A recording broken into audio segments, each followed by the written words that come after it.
Her tepure bin behiş, leyte min beytehişt. Min te bir ani dirojin aş, hebejî hîn de min bê aş. Xemgîniya bêtebû êşwestana şevên serbalgî lê nebaş. Kolanên tijî silav lê bêje min xatiran, li dû kulê êşên navalaş. Ferq nake şûreyên dergûş ya lê em mezin bûn, bi hêsên hizkirin û aş. Nêrînên cuda bê bên stendina axa azad tijî însanên baş. Dûr an nêz me parast, nirxên însanên bi aş.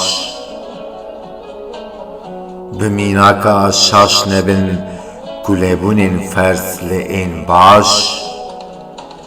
Gul û birîn alîkar nebûn ticar, jîn û avana baş.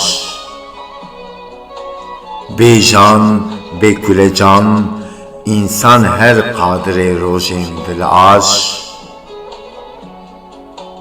Qedir û qîmeta destkeftiyên baş, li dû hêstên aş. Di afirîne her salnamên bijmerên tijî rûken û hewlên baş. Bibin mînaka berova jî li dû nebaş, ger bedkaran ferz li ser laş û baş. Dil bi avêtina mêjî henin bi heman ahengî, ger dimînin her du mîna mergî û baş. Avadanê dijî tevloheviyên hûn dirîn û dervan ên nebaş. Mîna eşqa sihet her lê dide dilê û laş.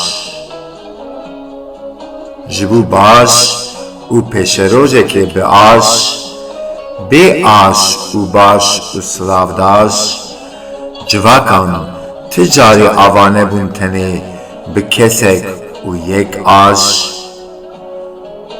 Baş, aş, her hevahengiya huzûra laş, li ser balgiya baş. Bi hebûna hêstên baş, ji wê de jî baş û aş.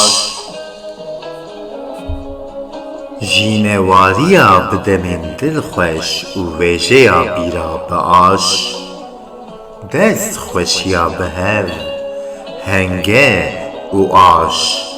Bi qezencên tim û timbaş û bi aş.